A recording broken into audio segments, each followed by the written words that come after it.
어제부터 코로나 방역 패스가 본격 시행됐지만 시스템 과부하로 먹통이 되면서 시행이 하루 중단되는 사태가 벌어졌습니다.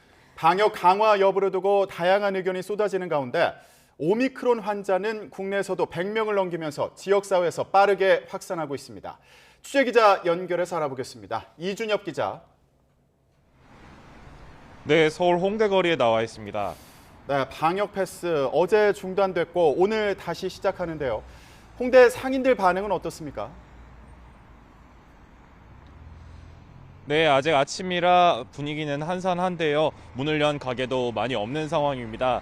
자영업자들 반응도 홍대 거리만큼 싸늘했습니다. 어제가 방역 패스를 지키지 않으면 과태료를 부과하기로 한 첫날이었는데요. 과부하로 시스템 오류가 생기면서 오전 11시 50분쯤부터 2시간 동안 질병관리청의 백신 접종 증명 앱 쿠브가 제대로 작동하지 않았습니다. 결국 방역당국은 어제 하루는 방역 패스 적용을 중단하고 위반 업소에 과태료도 매기지 않겠다고 발표했는데요.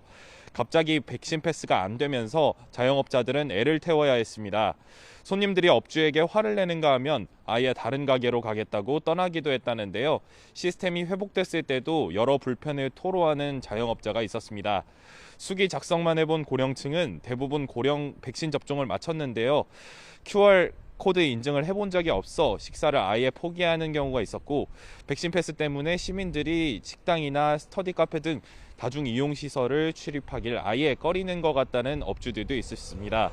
서버 마비를 대비해 국민비서 굿비에서 받은 접종 증명 완료 문자를 캡처해둬야겠다는 시민들도 많았습니다. 방역당국은 오늘도 인증 처리가 몰리는 점심시간 등에 접속 장애가 생긴다면 시설 운영자나 이용자 과실이 아니라고 밝혔습니다. 방역 패스를 제시하지 않았다고 해도 행정처분 대상으로 보긴 어렵다는 겁니다. 네, 이런 가운데서 변이 확산도 지금 변수가 되고 있습니다. 국내 오미크론 환자 지금 100명 넘은 거죠? 네, 어제 0시 기준 역대 최다인 24명이 하루에 늘어서 누적 114명을 기록한 건데요. 지난 1일 첫 국내 오미크론 확진자가 나온 지 13일 만입니다. 어제 신규 확진자 가운데 국내 감염이 21건, 해외 유입은 3건입니다.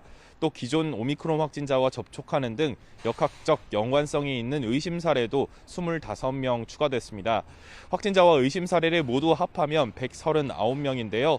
특히 전남에서는 한 어린이집으로 오미크론이 전파돼 걱정스러운 상황입니다. 확진자 가운데 한 명이 다니던 어린이집 종사자 1명과 원생 5명, 원생 가족 13명 등 모두 19명이 이곳에서 확진됐습니다. 다만 방역당국은 지금까지의 오미크론 환자는 무증상이 24.4%이고 위중증은 1명도 없다고 밝혔습니다. 지금까지 홍대 거리에서 YTN 이준엽입니다.